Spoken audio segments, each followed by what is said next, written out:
Good morning, everybody. Mike Roybal here with IT Colorado. Today, we're going to be talking about the anatomy of a cybersecurity breach. Now, I want you to imagine that it's Monday morning and you come into work, you turn on your computer, you're ready to start getting your day going or your week going. And instead of your normal desktop, there's a message that appears on your screen that says, your files are encrypted. Pay $50,000 in Bitcoin within 72 hours or everything is gone. This has happened to many, many companies across the United States, across the world. Your client files, your payroll data, the tax documents, manufacturing schedules, everything is locked and it's encrypted. And unfortunately, your business is now at a standstill. And the clock is ticking on, when is this data going to be recoverable, if it's recoverable at all? You might be asking yourself, how did this happen? How did someone on the other side of the world get into your systems, and how did they hold your business hostage, leaving you scrambling for answers? Today, we're going to walk through the anatomy of a cybersecurity breach. Step by step, you're going to see exactly how attackers get in, how they move through your network, and what their goals are. What are they looking for? And what can be done to stop them in the future? So by the end of this session, hopefully you'll understand how to recognize the signs early, and most importantly, how to build defenses that keep your businesses safe.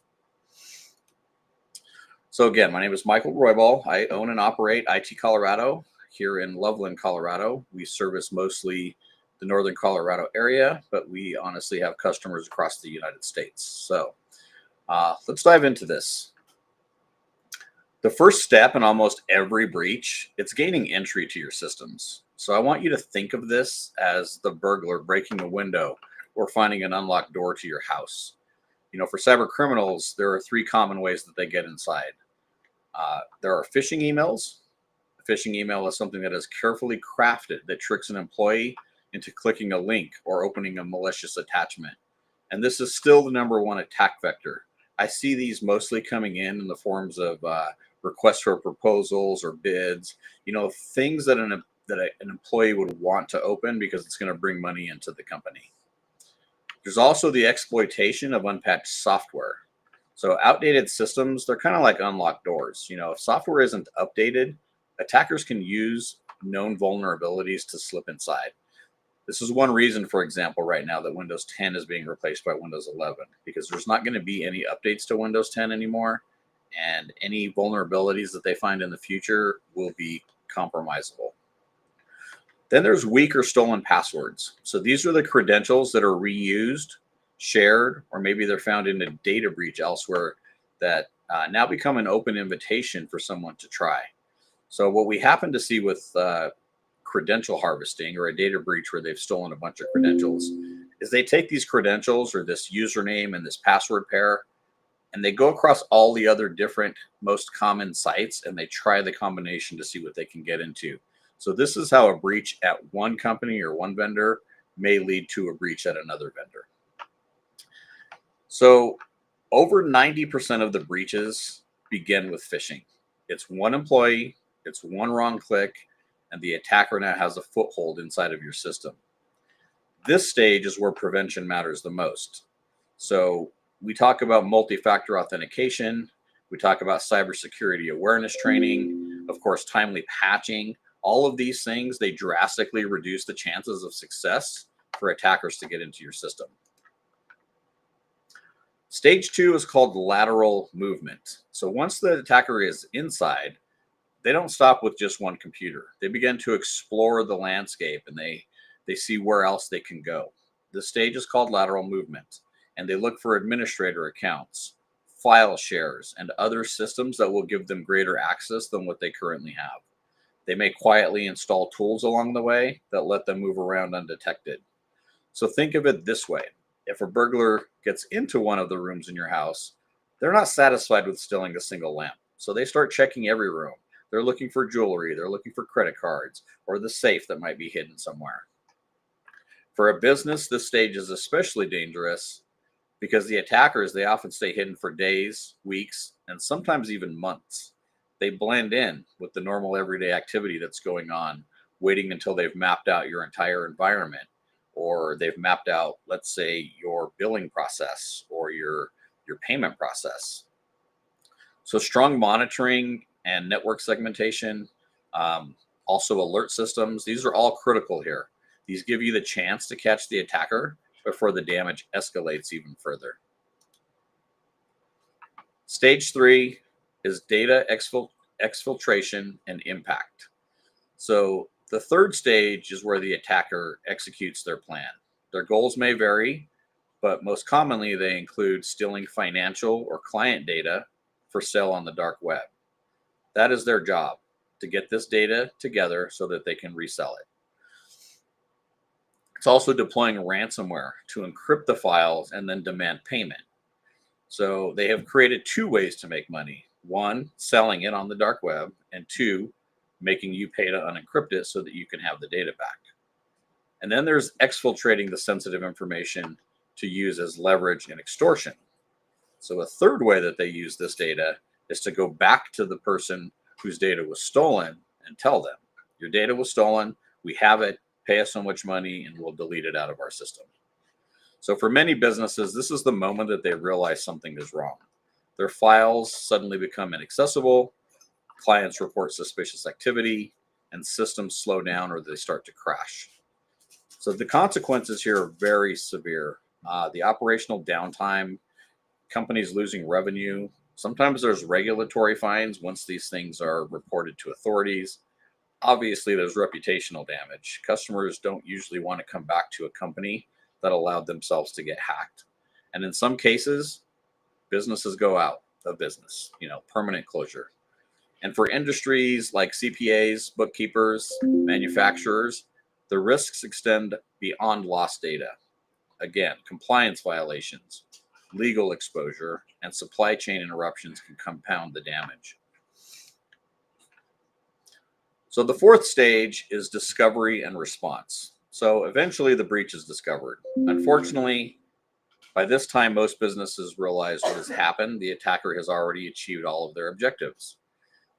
Discovery often comes in a few different ways. The ransom note. Clients or partners start reporting fraudulent activity. Law enforcement might notify the business of a compromise.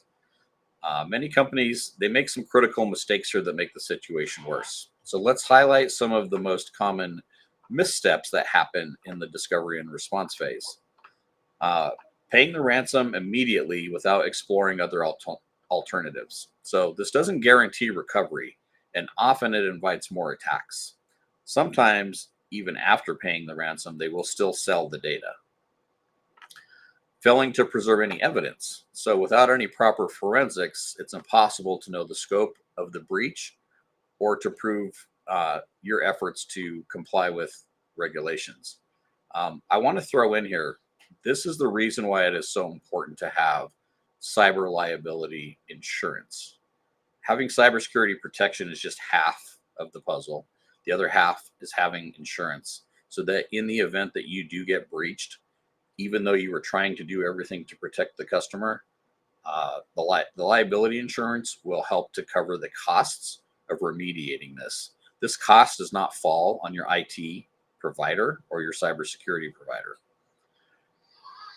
Next is a lack of an incident response plan.